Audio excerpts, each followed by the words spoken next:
거룩하신 하나님, 복된 주일 허락하시고 주님을 사랑하는 백성들이 주님 앞에 나와 예배합니다. 하나님, 우리 예배 받으시고 우리 예배 안에 임하셔서 하나님이 예비하신 크신 은혜를 허락하여 주시옵소서. 오늘도 하나님 앞에 마음을 다하여 정성을 다하여 예물을 구별하여 드리는 손길들 하나님 기억하여 주시고, 하나님 그 삶에 많은 필요들이 있사오니 채우시고 공급하여 주시옵소서. 우리의 공급자 되시는 하나님을 삶으로 경험하는 하나님의 백성들이 되게 하여 주시옵소서. 드려진 예물이 주님 영광 위에 사용되게 하여 주옵소서. 아버지 하나님, 주의 백성들을 복주시고 주의 백성들의 삶에 은혜 베풀어 주시고 말씀 들을 때 깨달음의 은혜가 있게 하여 주옵소서. 감사드리며 축복하며 예수님 거룩하신 이름으로 기도드리옵나이다. 아멘. 네, 우리 이 시간에 말씀 듣기 전에 우리 좀 한 가정을 소개하겠습니다. 우리 양선아 집사님, 박정숙 권사님 잠깐 일어나 주시겠습니까? 오늘이 우리 교회 공식적인 예배가 마지막이랍니다. 밀양으로 이사를 가시게 되셔서 우리 또 이번 주 오늘 하고 수요일 날 이사 가신다고 하는데 우리 밀양 가서도 건강하시라고 박수하도록 하겠습니다. 네.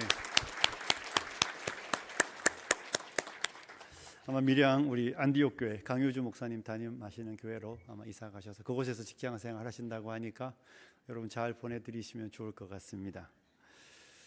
예, 우리 함께 이제 말씀을 듣도록 하겠습니다. 옆 사람마다 인사 한번 할까요? 추운데 감기 조심하십시오. 네, 여러분 추운데 감기 조심하시고 건강하시면 좋겠습니다. 자, 우리 에베소서 2장의 말씀을 이제 시작합니다. 여러분, 에베소서 1장에서는 바울은 영광스러운 하나님의 구원 역사, 하나님 어떤 일들을 이루셨는지에 관하여 장엄하게 기술하고 2장으로 넘어가면 새로운 국면이 전환되고 있습니다. 우리 2장의 말씀을 들어가면서 여러분에게 먼저 찬송가 한 장을 우리가 좀 같이 불렀으면 좋겠는데, 여러분 이 찬송가를 아시죠? 찬송가 190장에 보면 이런 가사가 나오고 있습니다. 가사를 띄워주시면 좋겠습니다. 같이 불러볼까요? 성령이여 강림하사 나를 감화하시고 애통하며 회개할 맘 충만하게 하소서.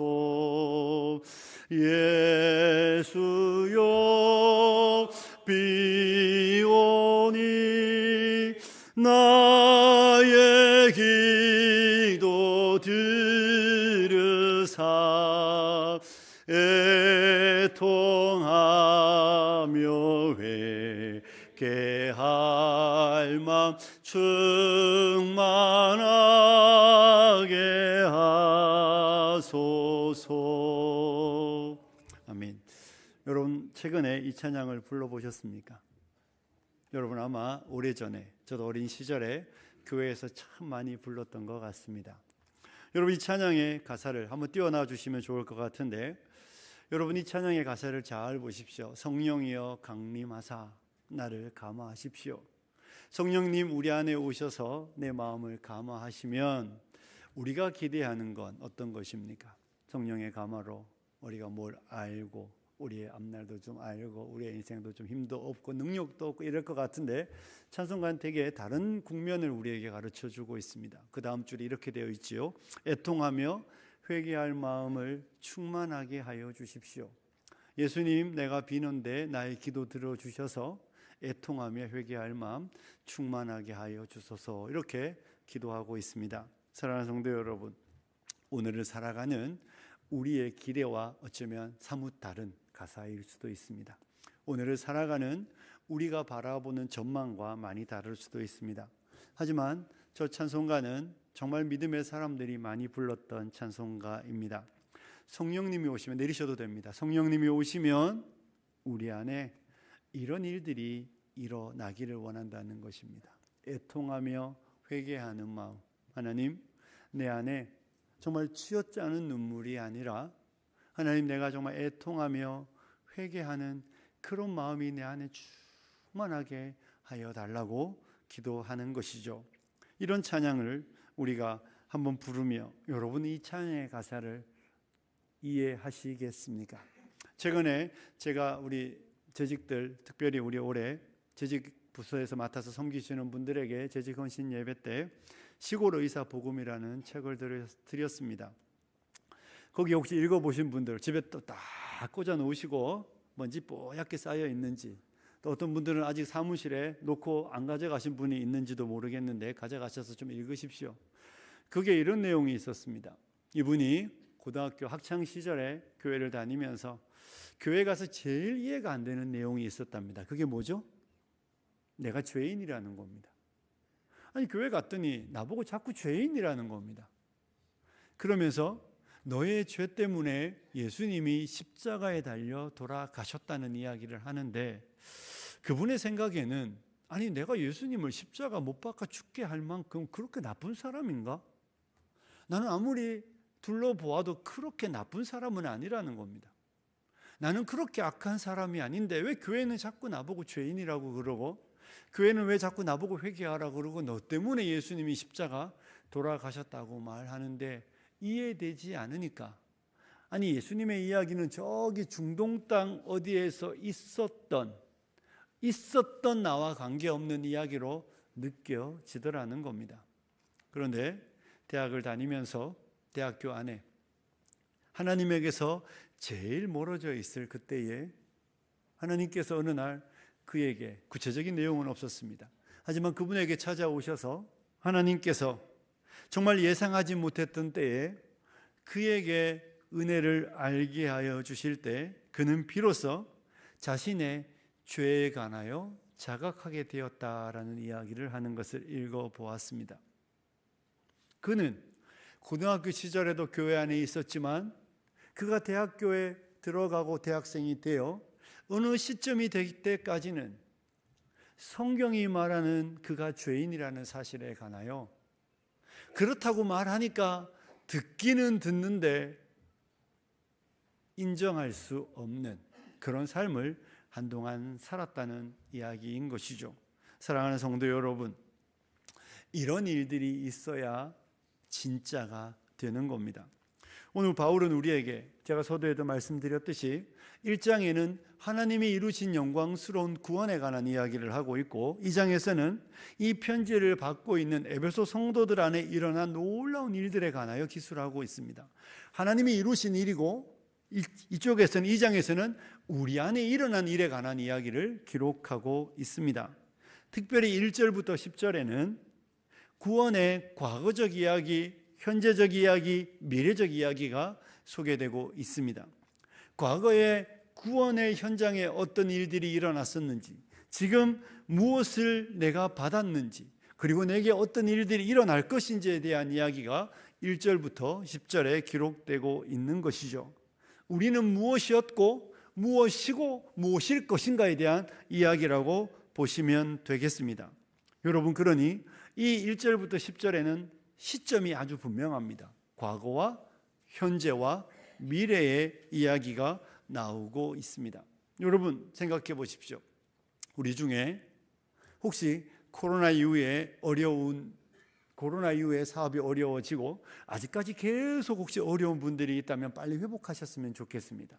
그런데 어떤 분은 코로나 이후에 어려웠었지만 그 몇 년의 시간을 지내며 지금은 회복된 분이 있을 수도 있습니다. 회복된 분에게 이 코로나 이후에 사업에 어려웠던 건 과거입니다. 그런데 지금 어려운 분에게는 과거가 아닙니다. 여전히 현재입니다. 그러니 과거가 지나야 현재가 옵니다. 그리고 현재에 지나면 미래가 옵니다. 이 이야기를 제가 여러분에게 왜 말씀드리겠습니까? 우리에게 오늘 우리가 다룰 본문이 반드시 과거형으로 지나갔었어야 한다는 이야기입니다. 여러분과 저에게 이 이야기가 우리의 삶에 반드시 어느 시점에 일어났었던 이야기여야 한다는 겁니다. 그렇지 않으면 오늘 우리가 하는 이야기는 나에게는 해당 사항이 없는 이야기일 수도 있는 것이죠. 나에게 이 이야기가 분명히 과거에 어느 시점에 내 역사의 현장에 우리 서두에 배웠던 그 의사 선생님처럼 하나님이 나에게 그 과거의 어느 시점에 내게 그 일을 이루셨어야 한다는 겁니다. 그리고 오늘에 서서 그 생각을 할 때마다 하나님의 은혜에 감격해야 합니다.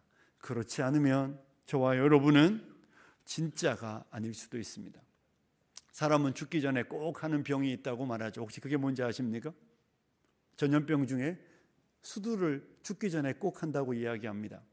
다 하셨습니까? 저는 고등학교 1학년 때 수두를 했습니다. 아직도 기억합니다. 5월에 소풍 가는 날이었습니다. 소풍을 포항에서 학교를 다니는데 양산에 통도사, 그 유명한 절 있잖아요.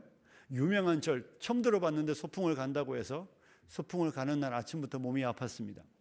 그리고 소풍을 딱 갔는데 저는 그날 아무것도 못했습니다. 진짜 벤치에 누워서 밥도 못 먹고 거기서 견디다가 집으로 돌아왔던, 그래서 아직까지도 잊을 수 없는 그날의 기억입니다. 근데 어머니에게 물어봤죠. 나 수도 안 했냐고. 어머니가 했을 텐데. 이유는 간단합니다. 자녀를 6명 키웠으니까 기억하실 리가 없죠. 그래서 저는 안 했다는 사실을 몰랐습니다.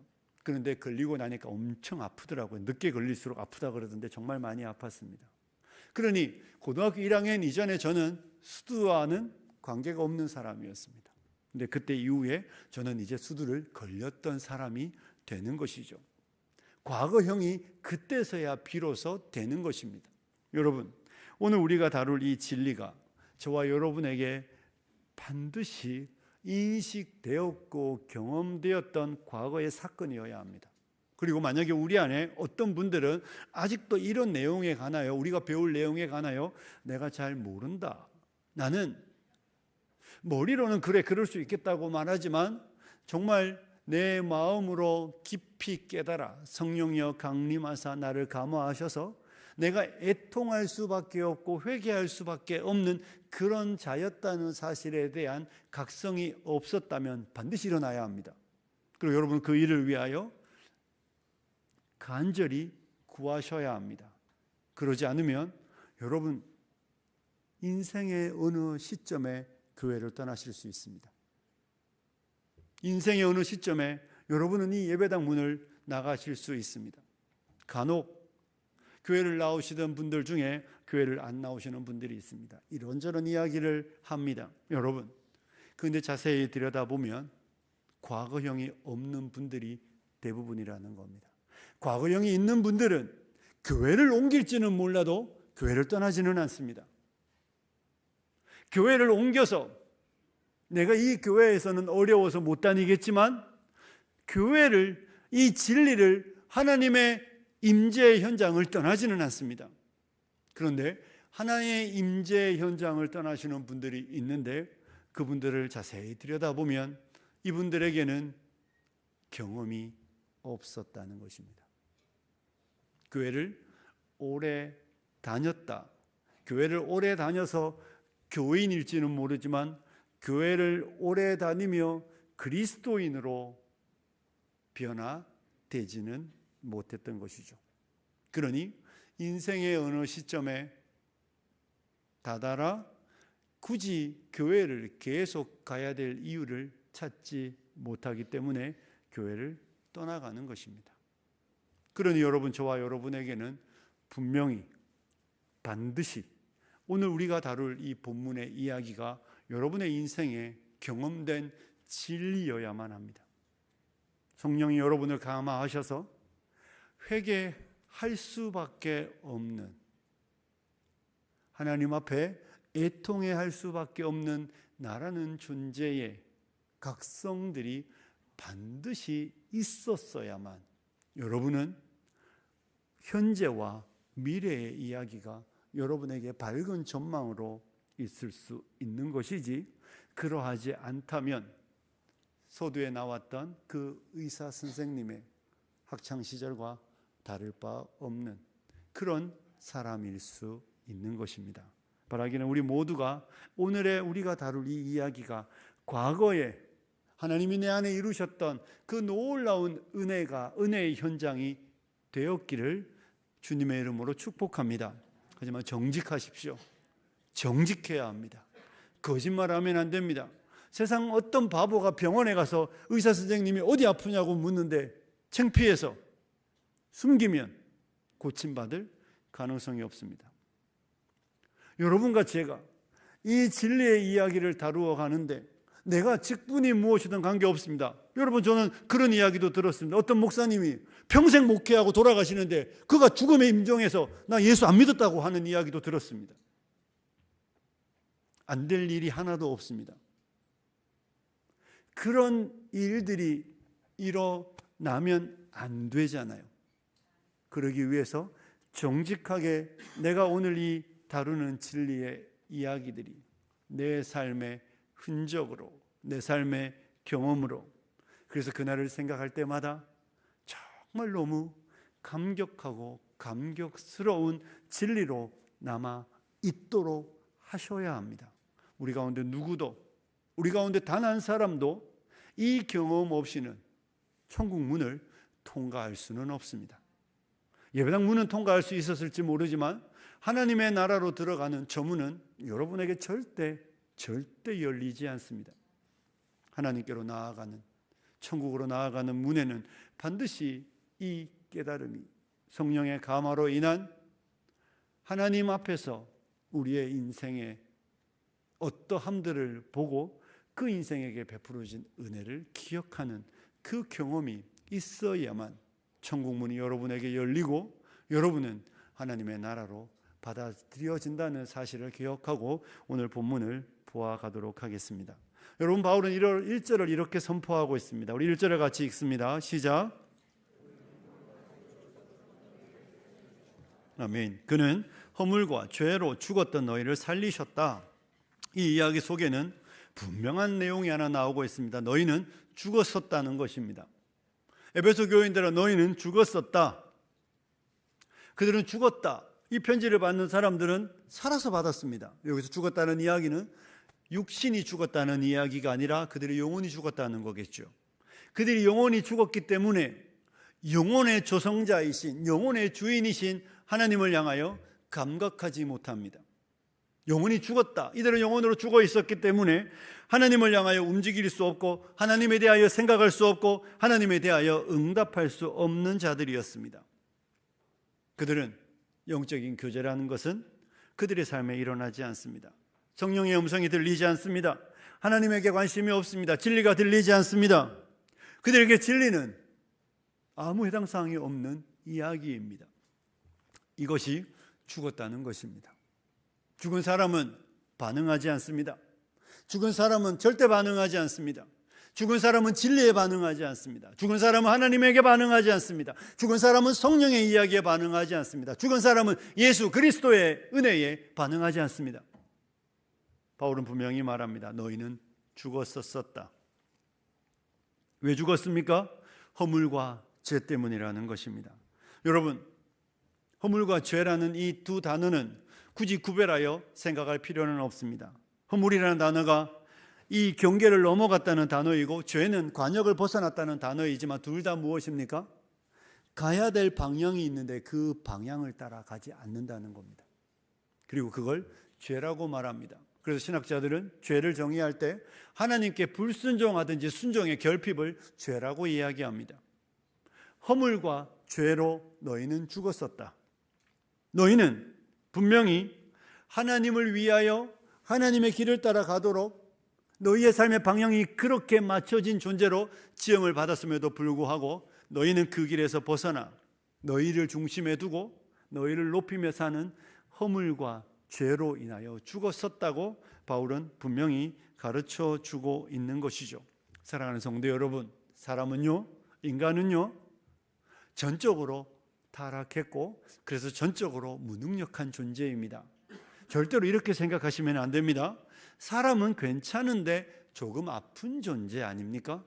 그래서 조금만 고치면 나아질 수 있는 거 아닌가요? 병이 들기는 들었지만 그렇게 심각하지는 않잖아요. 이렇게 말하면 사람에 대하여 아무것도 모르는 것입니다. 사람은 죽은 존재입니다. 사람은 심각하여 완벽하게 죽어서 그 속에서 나사로의 무덤 앞에 예수님이 오셨을 때 이미 썩어 냄새가 나는 그런 존재가 사람입니다. 그래서 제일 바보 같은 이야기는 사람이 왜 그래입니다. 사람이기 때문에 그러는 것입니다. 성경은 우리에게 허물과 죄로 너희는 죽었었다.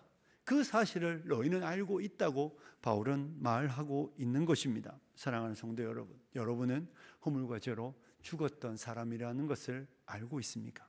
내가 허물과 죄로 죽었던 영혼이라는 사실을 여러분은 깨달아 알고 있습니까?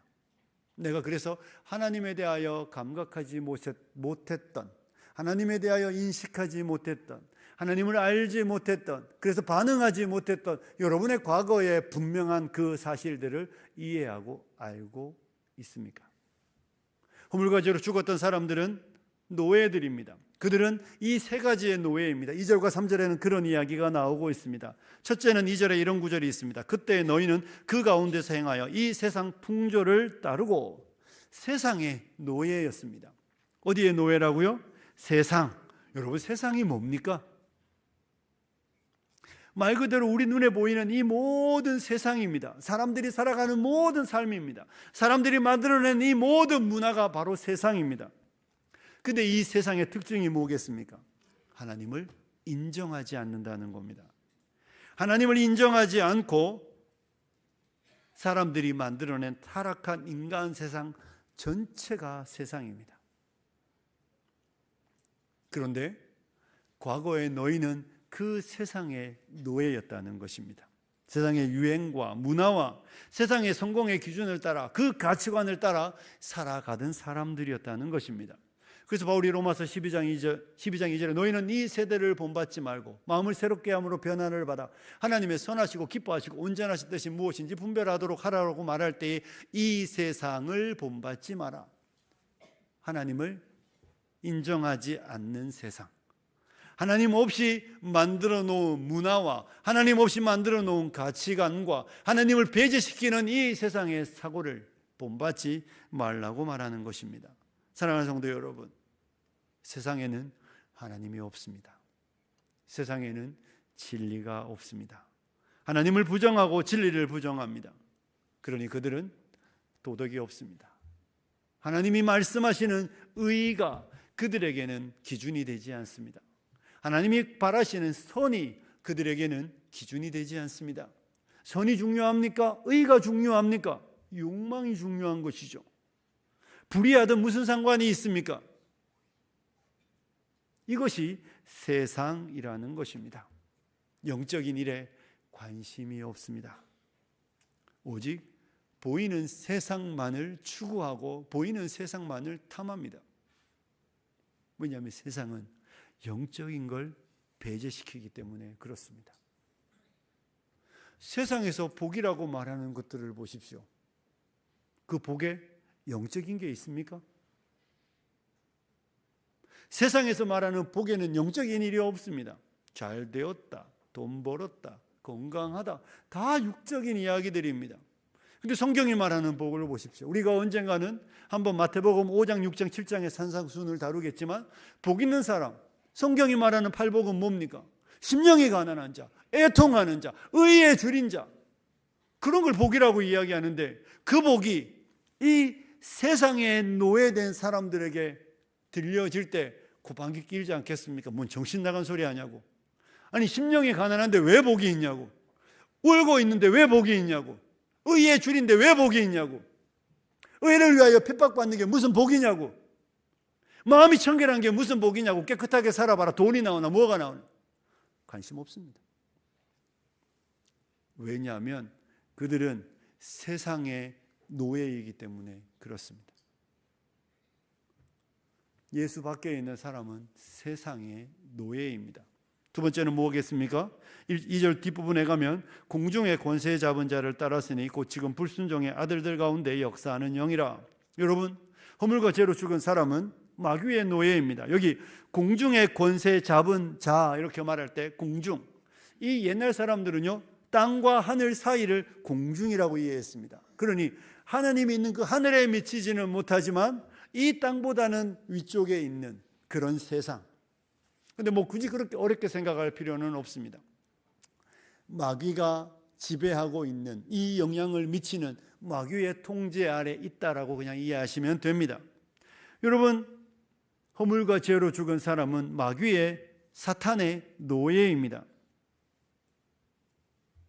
그래서 마귀는 이 세상의 배후에서 인간의 타락을 부추기고 이 세상을 통치합니다. 거짓의 아비입니다. 비난합니다. 유혹합니다. 하나님의 뜻이 이 땅 가운데 이루어지지 못하도록 마귀가 세상을 지배하는 것이죠. 그래서 이 인간 사회는 마귀가 역사하고 있는 사회입니다. 이 세상에 일어나는 모든 악들과 불의들과 폭력들의 배후에는 마귀가 있다는 것입니다. 선과 의가 아니라 불의와 불법과 악을 행하도록 뒤에서 조종하는 그 세력이 마귀입니다. 지금은 어디에서 역사하고 있다고요? 불순종의 아들들 가운데 역사한다고 말하는 것이죠. 왜 독재자들이 나옵니까? 왜 전쟁을 일으킵니까? 그들이 바로 마귀의 통치에, 그의 마귀가 만들어낸 헛된 생각에, 헛된 것들의 마음을 빼앗겨 그런 어리석은 일들을 하는 것입니다. 불순종의 아들들의 역사는 최근에 미국 사회를 흔들어 놓는 앱스타인 문건인가요? 보십시오. 사람이 할 짓입니까? 사람의 탈을 쓰고 행하는 일들을 보십시오. 그런 일들의 이면에 마귀가 하나님이 정해놓은 질서를 파괴하고 하나님의 뜻을 부숴버리고 에덴 동산에서부터 시작하여 오늘날까지 공중무세를 장악하고 그의 생각대로 하나님의 뜻에 반대되는 방향으로 세상을 이끌어가고 있는 것이 마귀입니다. 과거에 너희도 바로 그렇게 살았었다고 바울은 에베소 교인들에게 이야기해주고 있습니다. 세 번째는 무엇입니까? 육체의 노예였습니다. 3절에 보면 전에는 우리도 다 그 가운데서 우리 육체의 욕심을 따라 지내며 육체와 마음에 원하는 것을 했다. 육체의 지배를 받았습니다. 근데 여기 바울이 재밌는 표현을 쓰죠. 1절과 2절에는 너희라고 말하다 3절에 가면 전에는 우리도 이렇게 말합니다. 여러분, 예외 없다는 이야기입니다. 율법을 가진 너희, 율법을 가진 우리, 율법 없는 너희나 율법 있는 우리나 똑같이 육체의 지배를 받는 사람이었다는 것입니다. 이렇게 자꾸 육체 하면 몸을 생각하시는데 여러분, 여기서 말하는 육체는 몸만이 아니라 자기중심적으로 살려고 하는 타락한 인간 본성 전체를 말합니다. 자기를 위해 살려고 하는 인간의 욕망 모든 것이 바로 육체라는 단어에 포함되어 있다고 여러분 이해하셔야 합니다. 자기중심적인 열망, 충동, 죄악된 성품, 욕망, 이 모든 것들입니다. 여러분, 그렇다고 해서 욕망 자체가 나쁜 건 아닙니다. 식욕이 나쁜가요? 먹는 건 당연한 욕구입니다. 그런데 그 욕망이 한계를 넘어가는 것이죠. 먹는데 목숨을 걸고 필요 없이 이상한 더 먹고 나의 만족을 위하여 누군가를 해코지할 만큼 먹는 일들. 여러분, 잠자는 건 나쁜 일이 아닙니다. 많이 주무시고 건강하게 주무십시오. 그런데 그게 도를 넘어치면 나태해집니다. 성욕은 나쁜 일이 아닙니다. 하나님 주신 것입니다. 아름다운 것입니다. 그런데 그게 도를 넘어가서 허락된 선을 넘어가는 일들을 행하는 것입니다. 여러분, 무엇인가를 이루려고 하는 열심은 나쁜 게 아닙니다. 그런데 그것을 얻기 위하여 누군가를 짓밟아서라도, 누군가를 억지로 해코지를 가하여 이겨서라도 이 야망을 이루고 말겠다는 것은 나쁜 겁니다. 사람이 다를 수 있습니다. 다른 생각을 할 수 있습니다. 그런데 적대감을 갖는 건 다른 이야기입니다. 선을 긋고 원수를 만들어 죽여야 될 대상으로 만든다면 나쁜 것이죠. 이 모든 일들을 행하는 이유가 육체의 욕망 때문입니다. 우리가 우리의 육체의 노예가 되어 그 욕망을 따라 살아갈 때 이런 일들이 있다는 것입니다. 이것이 허물과 죄로 죽은 사람들이 살아가는 방식입니다. 그들은 세상의 노예이며 마귀의 노예이며 육체의 노예입니다. 세상 사람들은 지금도 당연히 이렇게 살아갑니다. 세상 사람들 가운데 이 삶에 대하여 문제 있다고 말할 사람은 없습니다. 이렇게 살아가는 게 당연한데 그게 사람들이 정해놓은 최소한인 법을 넘어갔을 때 처벌할 정도이지 이런 것 자체를 죄라고 말하지 않습니다. 근데 성경은 이 일들이 죄라고 말한다는 것입니다. 너희가 허물과 죄로 죽었기 때문에 세상의 노예가 되었고 마귀의 노예가 되었고 육신의 노예가 되어 육신과 마음에 원하는 일들을 행하며 세상의 가치관을 쫓아 살아가며 세상을 탐하며 그 일을 행하여 걸어가면서도 전혀 삶의 부끄러움이라는 것을 모르고 살았다. 지금도 불순종의 아들들은 다 이렇게 살아가고 있다. 그리고 이렇게 살아서 무엇을 얻으면 자랑한다. 요즘에 보십시오. 뉴스 보면 막 자꾸 뭔가 누군가 권력 있는 사람, 힘 있는 사람들 나올 때마다 제가 검색해 봅니다. 종교가 뭐냐고. 기독교인들이 왜 이렇게 많습니까? 강남 모교의 권사님. 삶의 내용은 엉망입니다. 육체의 욕망의 노예가 되어 여전히 그 길을 걸어가고 있는 것입니다. 부끄러움도 없이. 바울은 분명히 말합니다. 허물과 죄로 죽었던 과거의 삶이어야 한다는 겁니다. 하나님은 세상의 노예였던 우리를 세상으로부터 구원하셨습니다. 믿으시죠? 하나님은 마귀의 노예였던 우리를 구원하여 하나님의 아들의 나라로 옮겨주셨습니다. 하나님은 육체의 욕망을 따라 육신의 지배를 받으며 육체의 노예였던 우리를 육체에서 놓여 자유함을 얻는 자로 불러주셨습니다. 분명히 과거형이어야 합니다. 물론 지금도 이 싸움이 있습니다. 하지만 분명한 사실은 내가 이 사람이었다는 사실을 알아야 한다는 겁니다. 그런 사람들에게 내려진 하나님의 선언이 무엇입니까? 본질상 진노의 자녀였다는 것입니다. 하나님의 진노가 있다라는 겁니다. 그들은 다 하나님의 심판을 받는다는 것입니다. 세상 사람들도 하나님의 진노를 이야기하잖아요. 목사님, 저는 예수는 안 믿는데요, 지옥은 반드시 있어야 돼요. 아니, 저 자식 저렇게 사는데 저 따구로 사는데 저렇게 죄를 짓고 사는데 저렇게 살다 죽는데 지옥이 없으면 너무 불공평하지 않냐고. 사람들의 마음에도 다 그런 이해가 있습니다. 본질상 진노의 자녀였습니다. 사랑하는 성도 여러분, 에베소 성도들의 과거의 육체의 노예, 마귀의 노예, 세상의 노예들은 반드시 하나님의 진노를 받는 것이 마땅합니다. 우리 하나님은 의로우신 하나님이시기 때문에 죄에 관하여 반드시 형벌을 내리십니다. 하나님의 형벌이 없다고 생각하시면 안 됩니다. 진노는 의로우신 하나님의 당연한 귀결입니다. 하나님이 죄를 심판하지 않으시면 하나님은 의로우신 분이 아니실 것입니다. 너희가 본질상 진노의 자녀였다고 성경은 분명히 가르쳐주고 있는 것이죠. 사랑하는 성도 여러분, 바울은 오늘 우리에게 너희는 이 사실을 알고 있다고 말하는 겁니다.